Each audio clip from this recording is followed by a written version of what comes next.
Hello and welcome to NC Continental Prime, reaching you from Lagos, Nigeria. My name is Felicity Ezewike. The headlines at this hour. Nigeria's main opposition party, PDP, sets tentative date for national convention.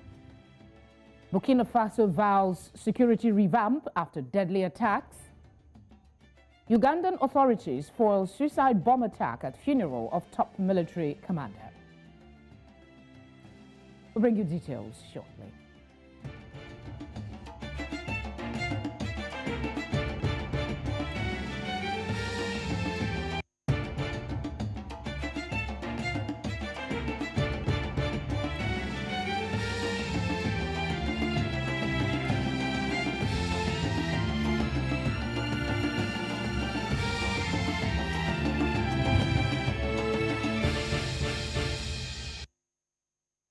NC Continental Prime begins in East Africa. A suspected suicide bomber has been arrested in Uganda over a plot to attack mourners at the funeral of an army commander, Paul Lokek. The suspect was arrested at a guest house near Pade in a joint operation by the security agencies. Army spokesperson says the suspect was found with an assortment of bomb-making material, including bomb bags, suicide vests, detonators, wire cutters, and ammonium sulfate. His alleged accomplices have been identified and an operation is ongoing to find them. Lokek, nicknamed Lion of Mogadishu, is credited with flushing out al-Shabaab militants from the Somali capital from the time he headed the African Union force in Somalia, AMISOM, in the mid-2000s. Staying in East Africa, the security detail attached to Kenya's Deputy President William Ruto has been withdrawn. We also understand that drivers attached to the Deputy President have been withdrawn. The General Service Unit, GSU, guards protecting the Deputy President's official residence in Karen, Nairobi, and his rural Sugoi home were pulled on Thursday in unclear circumstances and replaced by the administration police. Security chiefs have remained mum about the change of guard. In the meantime, the Deputy President's Communications Secretary, David Mungoi, says no explanation has been provided for the change of guard. A statement by Mungoi termed the withdrawal a diabolical demonstration of bad faith. NC Continental Prime continues in West Africa, where the main opposition party in Nigeria, the People's Democratic Party, PDP, has agreed to submit a tentative date of October 30 to 31, 2021 for its national convention. Chairman of the PDP Governors Forum, Aminu Tambuwal, announced this after the party's national caucus meeting in Abuja on Friday. Tambuwal, while reading the resolution of the caucus meeting, says they have risen from their 40th meeting of the national caucus of the PDP. Tambuwal says the venue will be determined on Saturday by INEC. The chairman of POT, governors, president, other distinguished leaders of our party, gentlemen of the press, ladies and gentlemen, a very good afternoon to you all. We have just risen from our 40th meeting of the National Caucus of our great party, the PDP, where we have resolved to submit to the NEC of our party tomorrow a recommendation from the National Working Committee for the National Convention of our party to be held between Friday 30th of October to Saturday 31st of October. Venue will be determined by the grace of God tomorrow by NEC. Also, this distinguished body has empaneled 8 distinguished leaders of our party under the able leadership of former President of the Senate, Senator David Mark, to interface with our leaders who are involved in these issues of court, so that all court matters can be now withdrawn and then for normalcy to continue to drum the party.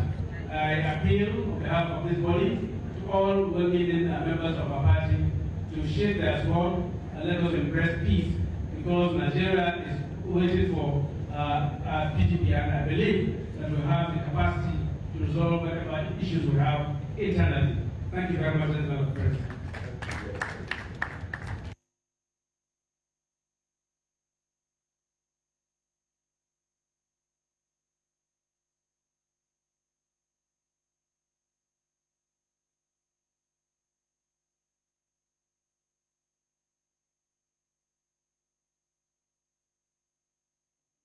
In the meantime, PDP National Chairman Uche Secondus has resumed office barely 24 hours after he handed over to his deputy, Yemi Akinwumi. A statement by his media aide said Secondus received a handover note from the Akinwumi on Friday at the party's national secretariat in Abuja. A Kebbi State High Court had on Thursday reinstated the embattled national chairman 4 days after a Rivers State High Court issued an order restraining him from parading himself as such. Secondus subsequently handed over to Akinwumi in line with the party's constitution. At the brief handover, the national chairman pledged to continue to provide astute leadership to the party.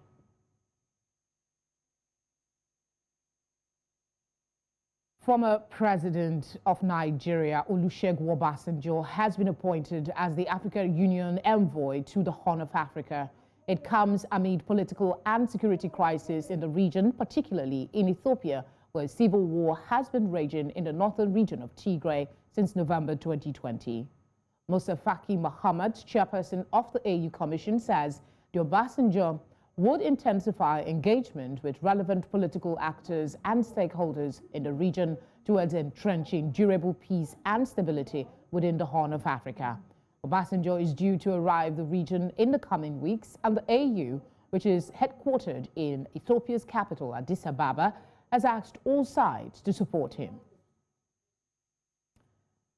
Reproductive health experts in Nigeria have called on the federal government to enforce the implementation of the nation's sexual and reproductive health rights policy of persons living with disability in the West African country. While speaking to newsmen in the nation's capital, Abuja, they say the non-implementation of the policy is making access to healthcare services by persons living with disability difficult, and it is, by extension, affecting their well-being.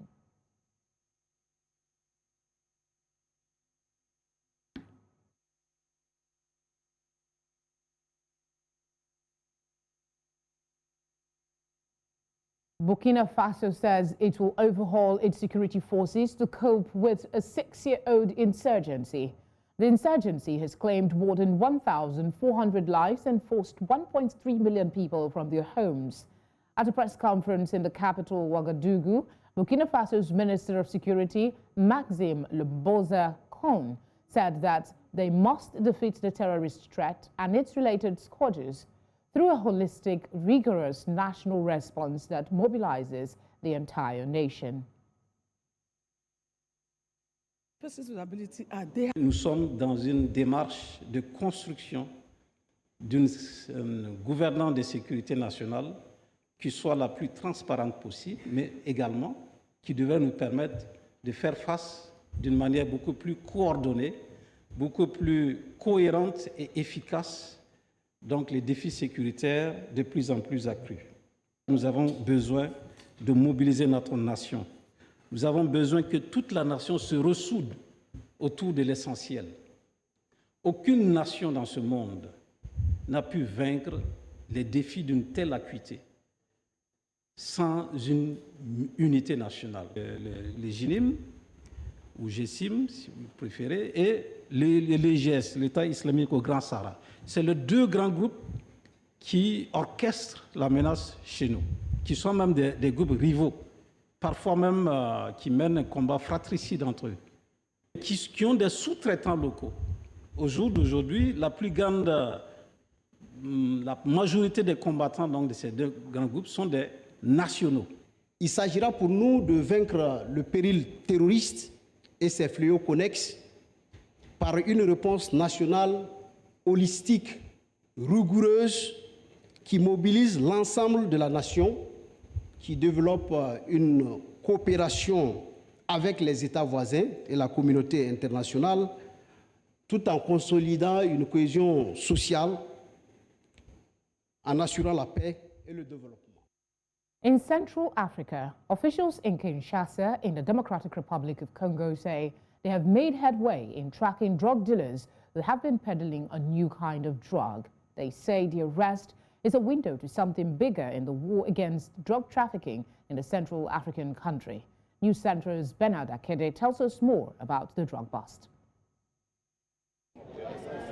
Police in the Democratic Republic of Congo have arrested dozens of suspected users and dealers of a new popular drug known as Bombay, made partly with residues from cars' exhaust pipes. Following a demand for action last week from President Tshisekedi, officers paraded almost 100 people at the police headquarters in the capital Kinshasa who were accused of using or dealing drugs. Nous avons interpellé 20 dépositaires et vendeurs qui sont là-bas. Il y a 12 hommes et 8 femmes, ceux qui sont de l'autre côté. Comme consommateurs, c'est 78 personnes. Il est observé une consommation abusive et excessive de drogues telles que Bombay, Kappa, cocaïne, héroïne, les datura, communément appelés 36 oiseaux. Alongside stashes of cocaine, heroin, cannabis and smoking pipes, the police also showed off small bags of powder widely known as Bombay, while a plastic barrel contained blackened pipes of catalytic converters. Dust extracted from the car's parts is mixed with pharmaceutical products to produce the new drug, Crime Squad Chief Alfonso Landu told reporters. L'usage de la drogue est à l'origine de beaucoup de maux, est à l'origine même de l'insécurité ici dans le pays. Nos jeunes frères, nos jeunes enfants, une fois qu'ils ont consommé la drogue, ont tendance à commettre des crimes. Among the people arrested, some docile, others resisting, 20 were accused by the police of storing or selling drugs. Et pour les dealers, ceux qui vendent, ceux qui font le commerce donc, de cette drogue qu'on appelle Bombay et cocaïne, et je pense que on va voir leur cas, ils iront faire le champ à Kanyamakasisi. Authorities believe this arrest will be an opening to more successful drug busts in the country and that in the near future, the battle against drug trafficking will begin to yield positive results. Bernard Akede, News Central. Thank you very much, Bernard, for that report. Let's quickly bring you another update on the PDP situation in Nigeria. The national chairman of the People's Democratic Party, PDP, Uche Secondus, has resumed office barely 24 hours after he handed over to his deputy, Yemi Akinwumi. A statement by his media aide said Secondus received a handover note from Akinwumi on Friday at the party's national secretariat in Abuja. Kebbi State High Court had on Thursday reinstated the embattled national chairman 4 days after a Rivers State High Court issued an order restraining him from parading himself as such. Secondus subsequently handed over to Akinwumi in line with the party's constitution. At a brief handover, the national chairman pledged to continue to provide astute leadership to the party. To help us unpack this development, we are joined by a public affairs analyst, Darlington Agummo. Many thanks for joining us. Do we have Mr. Agummo? Hello. Hello, good to have you on NC Continental Prime. Yes, good evening. How are you doing? We're good, thank you. So quickly, I mean, it looks a bit confusing. 1 minute we have Akinwumi as the chairman. The next minute we have Secondus, who barely 24 hours ago had handed over to Akinwumi. What do you make of this development? You cannot describe this matter without looking at the origin. This PDP matter, it has an origin, it has a history. And that history starts from River State, between Nyesom Wike and Secondus. Nyesom Wike and Secondus have come a long way. Remember that from River State, Nyesom Wike was the local government chairman of Obiako. When Secondus was organizing secretary of PDP until he became the national chairman. And when Newsom Wike now became chief of staff to Amesi, the country supported him. So there have been families over the years. And that was why when Newsom Wike became the governor, and with the lot of money in his disposal, he was able to install Secondus as PDP chairman. So he believed that Secondus owe him a duty. That is why he has been teleguiding Secondus. He has even boasted that he was the one that installed him as the chairman. And so when Newsom Wike wanted to become either vice president to the man at Sokoto, Tambuwa, he now calculated that if Secondus should return his position as a PDP chairman, no other senior political officer that will come from Rivers State. So he wants to make sure that Secondus leave that place, so that he will use on weekends. We have a very good opportunity. You're making a whole lot of allegations there. We're giving us some background information, but I mean, the other party is not here to verify whether what you're saying is indeed fact. But let's quickly look at how this development will affect the party in itself generally. I want to quickly ask you, if you don't mind, let me quickly ask you, the party's National Caucus have announced the possible date for a national convention. The question I wanted to find out your response to is, how will this leadership situation affect that convention? Do you see that convention holding? Now, that will tell you that the court litigation have not ended. Between now and October, I expect more court pronouncements. It depends on who is going to court now. But definitely, there must be another court pronouncement if that convention is going to hold. That is what I think, and that is what is going to happen. Because the two courts, they have coordinate jurisdiction. They have equal power. So one of them will go to appeal to get the final decision on who should be the chairman and who should not. It's not going to be rested as it is now, because the two courts have equal power. That is what I think, and that's what's going to happen. So let us not assume that there will be a convention under this present arrangement. All right. If you feel that there is more case, I mean, there is more to unveil in the coming days, were you in any way surprised by the transfer of, power from Secondus to Akiwumi and then back to Secondus again? It was done so swiftly. Yes, Secondus was obeying court order until there was another pronouncement. That's what I'm telling you. So it is now left for the PDP National Working Committee to decide whether they want to return a Secondus or Akiwumi. Remember, it was the National Working Committee that asked Secondus to go. Remember. So it is not for the same group to attend the court, and that will not be the same court. They will go to appeal to challenge that decision. That is the only way Secondus will leave that place. If not, Secondus is going to stay put, and there may be crisis in PDP because Secondus has some followers.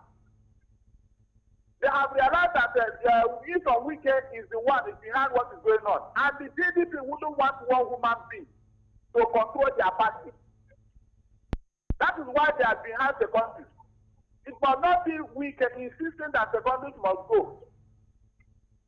After all, somebody followed him to Getty where that court pronouncement was made. So that's what I think.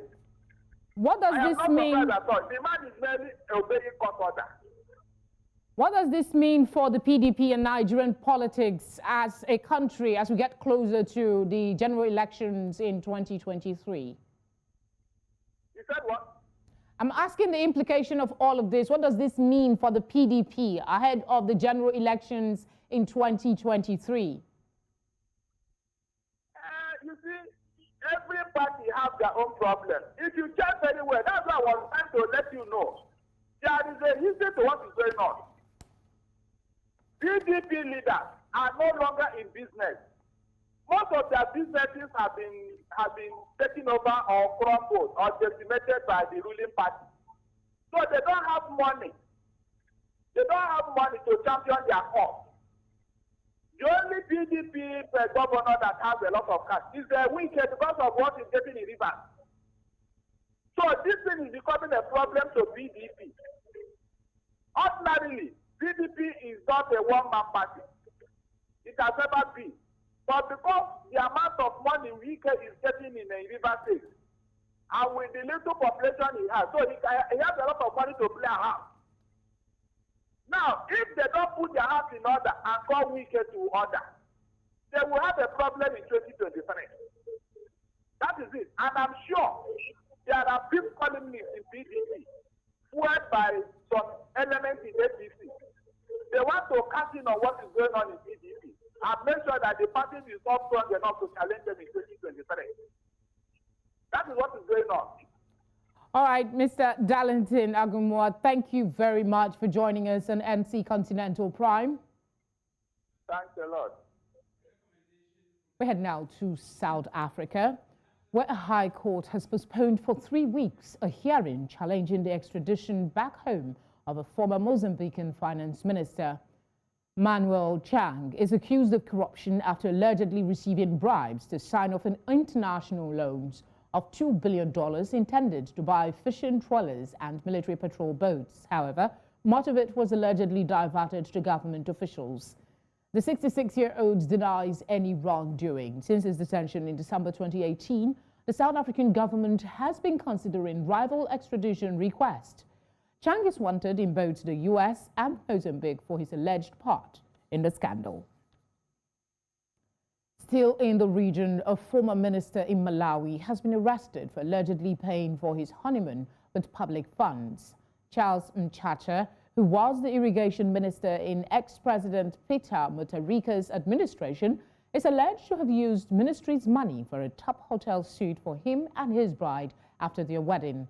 Local newspapers report that 2 other senior government officials were also arrested by the anti-corruption agency. The Anti-Corruption Bureau, ACB, says all 3 will be charged with abuse of office, neglect of duty and theft. They have all denied any wrongdoing. We now head to the north of the continent. A member of Tunisia's parliament, Bicha Shebi, has filed a legal suit against President Kais Saied for violating the constitution and suspending parliament last month. Shebi of the Ennahda party is accusing the president of a power grab and using the military force to shut down parliament. Ennahda party, the largest party in parliament, has distanced itself from Shebi's court case. However, the party has denounced the president's measures, which have included the sacking of the prime minister. Said claims he wants to save the country from collapse amid economic woes and rising COVID-19 cases. Coming up, Africa's COVID-19 caseload nears 7.66 million. We'll have details on this and other stories when the news returns.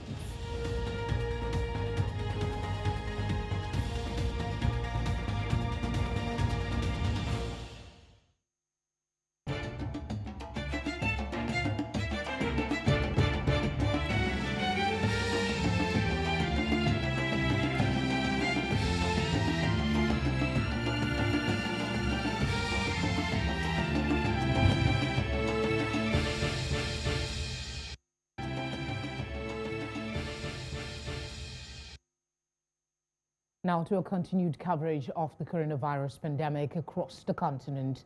The Africa Centers for Disease Control and Prevention, Africa CDC, says the number of confirmed COVID-19 cases in Africa surpassed 7.65 million on Friday. The Africa CDC says the death toll from the pandemic across the continent stands at over 192,000. It adds that about 6.77 million patients across the continent have recovered from the disease. South Africa, Morocco, Tunisia and Ethiopia are among the countries with the most cases in the continent. South Africa has recorded the most COVID-19 cases with over 2.73 million cases, while Morocco has reported 836,000. And South Africa's Health Minister, Joe Phaser, has announced that COVID-19 hospital admissions have reduced by 3% over the last 7 days. Phaser gave an update on COVID-19 and vaccination rollout plans on Friday morning. The minister says new COVID-19 cases saw a reduction of 2.2%, adding that there have been increases in the Eastern Cape, KwaZulu-Natal, Northern Cape and the Free State over the past 7 days. I must say is that the encouraging thing is that as far as Gauteng province, as we know that Gauteng has been the epicenter of the third wave when it started. In the Gauteng province, there has been a sustained and continuous downward trend, which is indeed very encouraging.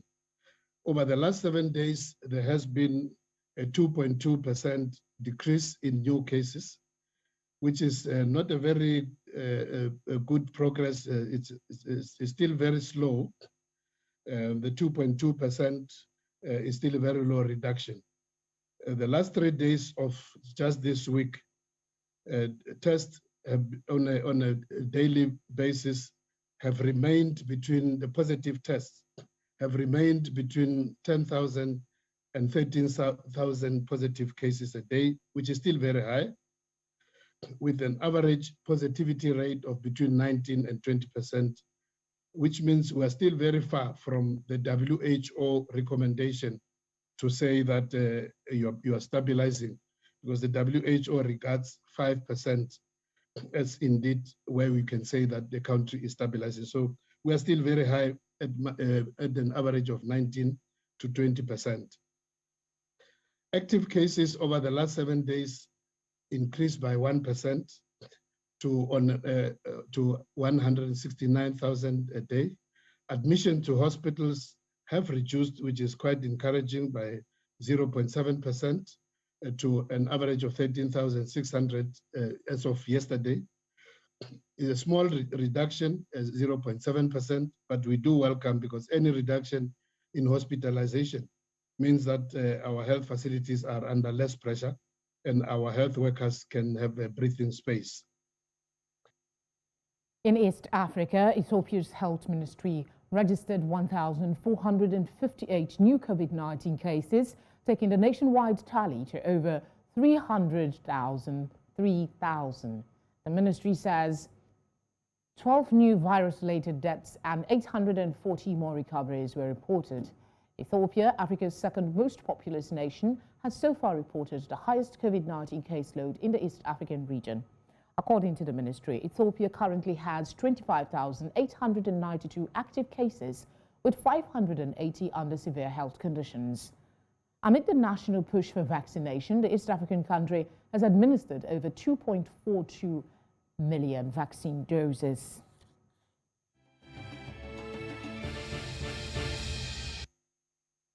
Still ahead, United Nations Human Rights Office condemns Kabul airport attack. More on this when we return.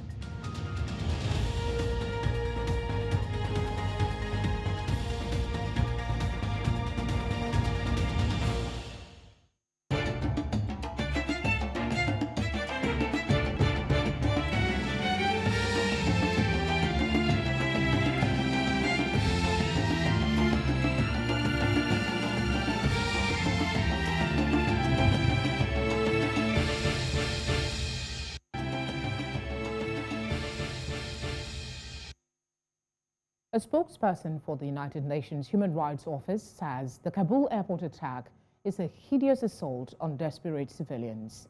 Speaking to reporters in Geneva on Friday, Rupert Colville says the terrorist attack at Kabul airport on Thursday was a horrendous move by ISIL Khorasan. He says it was clearly calculated to kill and maim as many people as possible. According to media reports, there were 2 explosions near Kabul's airport on Thursday, killing dozens of people and wounding as many as 200. The terrorist attack at Kabul airport yesterday was a horrendous move by ISIL Khorasan. It was clearly calculated to kill and maim as many people as possible, civilians, children, women, fathers, mothers, as well as Taliban and foreign forces protecting the airport. It was an attack specifically designed to cause carnage, and it has caused carnage. This was a hideous assault on desperate civilians, and we hope those responsible are caught and brought to justice as soon as possible.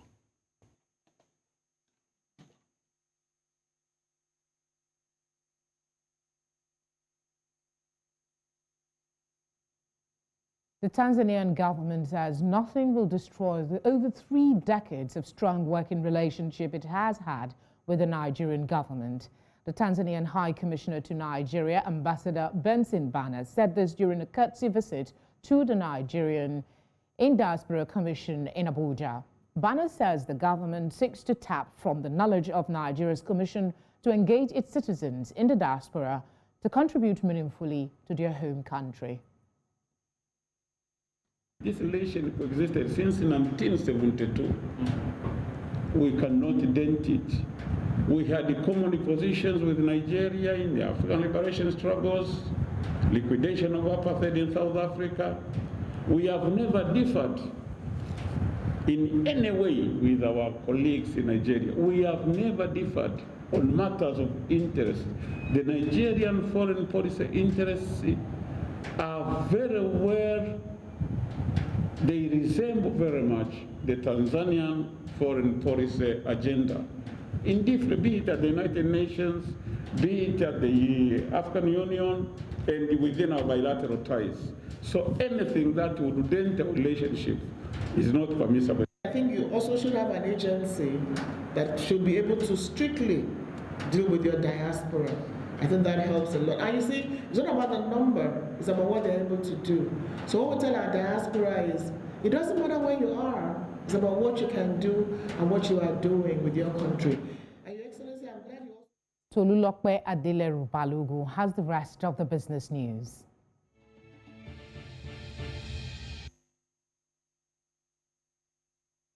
Welcome to Business on NC Continental Prime. I'm Tolulokpe Adeleru Balogun.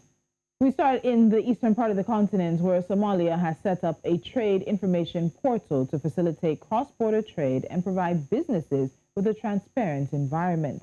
The portal, launched recently, is the government's latest move to improve cross-border trade and facilitate Somalia joining the World Trade Organization by complying with the WTO's Trade Facilitation Agreement. Abdulkadir Sharif Shekhona, the state minister at the Ministry of Commerce and Industry, said the portal, which provides a unified source for all cross-border trade information, will lower costs and simplify trade procedures for Somali importers and exporters. More than 90 laws, regulations, procedures, and other trade-related measures from over a dozen government agencies can now be accessed online. The Central Bank of Kenya received bids worth 8.8 billion Kenyan shillings during this week's T-bill auction out of the 24 billion Kenyan shillings that was offered, an under-subscription rate of 36.47%. The bank accepted 7.8 billion Kenyan shillings, made up of 6.5 billion Kenyan shillings in competitive bids and 1.3 billion Kenyan shillings in non-competitive bids. The 364-day Treasury bill was the most attractive, with bids worth 4.964 billion Kenyan shillings received against the bank's offer of 10 billion Kenyan shillings. This was a performance rate of 49.64%. The total amount accepted was 4.037 billion Kenyan shillings. Now, investors will be paid an interest rate of 7.492% compared to 7.420% from the previous auction. The 182-day Treasury bill was the least attractive, with 2.023 billion Kenyan shillings worth of bids received out of the 10 billion on offer, a performance rate of 7.195%. Kenya Airways has cut down its net losses to 11.5 billion Kenyan shillings in the first half of 2021 compared to a net loss of 14.3 billion Kenyan shillings over the same period in 2020. The airline also recorded a reduction in total income to 27.4 billion Kenyan shillings in the first half of 2021 from 30.2 billion Kenyan shillings during the period under review. Kenya's national carrier's balance sheet shrunk to 153.3 million Kenyan shillings in the first half of 2021 from 171.5 million Kenyan shillings in 2020. The airline cut its operating losses from 8.4 billion Kenyan shillings at the end of the first half of 2021 compared to 8.4 billion Kenyan shillings in 2020. Kenya Airways profitability improved from a basic loss per share of 2.46 Kenyan shillings to 1.97 Kenyan shillings in the first half of 2021, although it is still in negative territory. And still in Kenya, the country's economic growth is projected to slow down to 5.9% in the 2022-2023 financial year due to the uncertainty associated with the general election. The National Treasury pointed this out in its Budget Review Outlook paper released today. It said that while the economy would recover from the effects of the Covid-19 pandemic and grow at 6.2% in the 2021-2022 fiscal year, it would shrink in the next fiscal year and then recover to 6.3% in the 2025-2026 fiscal year. The Treasury said that to strengthen economic recovery, the budget for the financial year 2022-2023 and the medium term will focus on resource mobilization and reduction of non-core expenditures in order to reduce the fiscal deficit and ensure debt sustainability. Ukur Yatani, Cabinet Secretary of the National Treasury, said the government is seeking to build a resilient and sustainable economic recovery as the country prepares for the 2022 general election, which comes with various uncertainties. In the northern part of the continent, the Moroccan economy remains resilient despite the current challenges posed by the pandemic. The country's Department of Economic and Financial Forecast reached this conclusion in its latest report. As the national economy recovers from the 2020 recession, Morocco is expected to experience a growth ranging from 5.5% to 5.8% in 2021. The latest economic indicators forecast an upturn in economic activity in 2021. This increase is due to the rise of cereal production, making the commodity the second best agricultural product in the current season. A similar spike in cereal production was last recorded in the 2014 to 2015 fiscal year. Botswana's only privately owned coal miner, Minergie Limited, has revived plans to list its shares on the London Stock Exchange. The company's chief executive says this is to reduce debt and increase output amid a global commodities boom. In 2018, Minergie shelved plans for an initial public offering on London's junior AIM stock market as coal prices crashed in the southern African market, while uncertainty surrounding Brexit also weighed in. Minergie's Masana coal mine, commissioned in 2018, has a capacity to produce 1.2 million tons a year. The company plans to double output if it secures a contract to supply power utility Eskom in neighboring South Africa. Apart from local clients, Minergie currently exports coal to South Africa and Namibia. Botswana is estimated to hold coal reserves of about 212 billion tons. However, the country has only 2 operating coal mines, with the 390 million ton Masana mine being the first privately owned coal mine.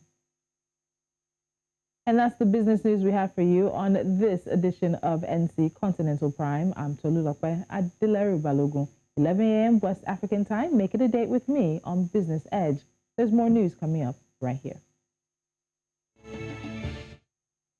We now join Shehu Bankole for the latest trends across Africa.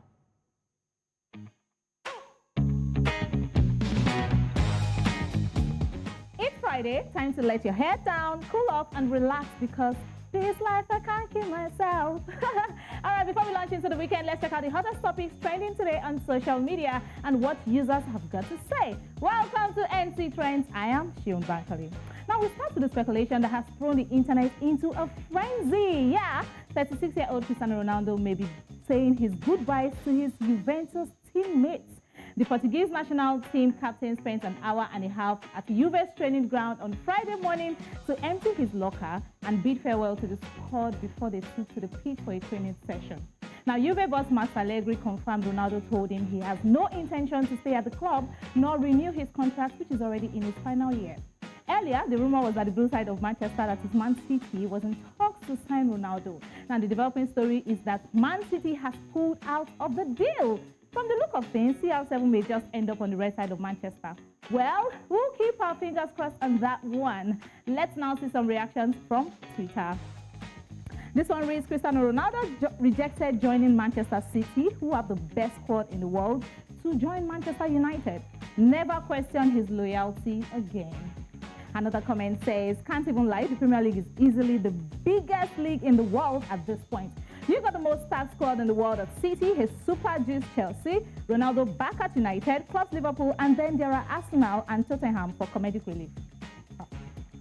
Also, we have this comment that says, Cristiano Ronaldo was on his way to join Man City. Enter Sir Alex Ferguson. He called Ronaldo, convinced him to reject Man City and then join Man United. Even without being the manager, he's still helping the club. What a man.